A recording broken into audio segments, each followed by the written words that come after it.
ići na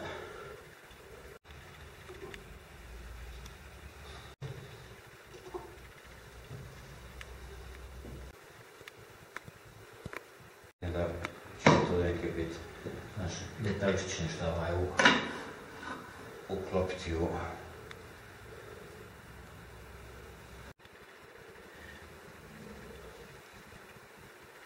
što već ima recimo